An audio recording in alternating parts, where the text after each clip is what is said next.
Halo semua, di video ini kita akan belajar mengenai penerapan literasi digital dalam mengurangi dan mengenali berita hoax.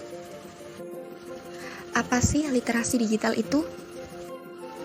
Menurut Paul Gilster, dalam bukunya yang berjudul Digital Literasi tahun 1997, literasi digital diartikan sebagai kemampuan untuk memahami dan menggunakan informasi dalam berbagai bentuk dari sumber yang sangat luas yang diakses melalui piranti komputer. Dengan informasi, manusia dapat mengetahui dan melakukan berbagai hal, akan tetapi tidak semua informasi berisi kebenaran atau fakta. Di media sosial, banyak sekali informasi atau berita yang berisi hoax, dan banyak dari masyarakat yang secara sadar maupun tidak sadar mempercayai informasi hoax tersebut.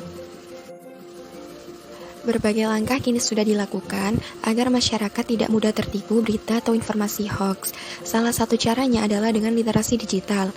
Kita harus bisa membedakan mana berita hoax dan mana berita yang benar serta dapat dipertanggungjawabkan. Lalu, bagaimana cara mengenali berita hoax? Simak cerita pendek berikut ini.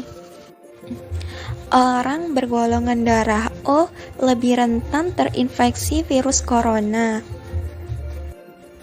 Hah? Bagaimana ini? Aku dan ibu bergolongan darah O. Aduh. Aku akan beritahu ibu sekarang.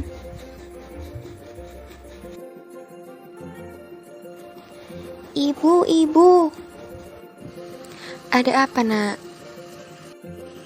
Bu, aku habis baca berita di artikel. Orang yang bergolongan darah O lebih rentan terinfeksi virus corona. Gimana ini, Bu? Aku takut. Nak, apa kamu sudah memeriksa berita itu benar atau tidak? Maksud ibu? Nak, tidak semua berita atau informasi itu berisi kebenaran atau fakta. Di media sosial, banyak sekali berita yang berisi hoax. Jadi, kamu harus berhati-hati. Jangan menelan mentah-mentah informasi yang kamu baca. Oh, begitu ya, Bu. Lalu, bagaimana cara mengenali berita hoax itu?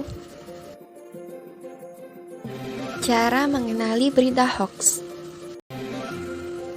Pertama, amati URL-nya. Apakah alamat URL-nya aneh seperti .com atau .co? Biasanya, link yang aneh seperti itu tidak dapat dipercaya.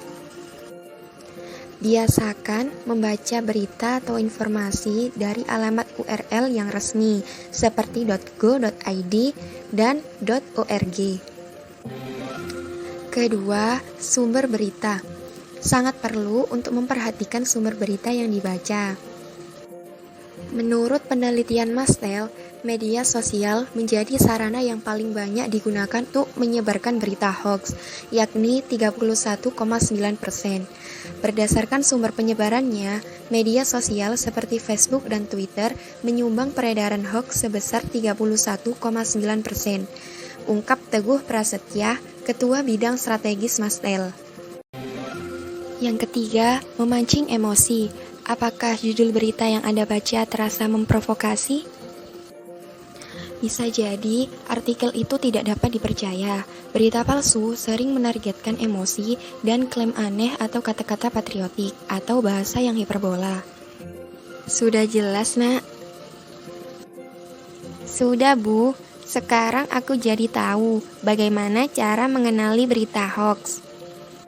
Yeay, terima kasih, Ibu. Sama-sama, Nak.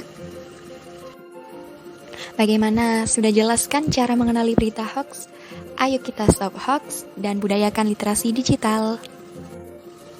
Terima kasih sudah menonton. Sampai jumpa. Dah.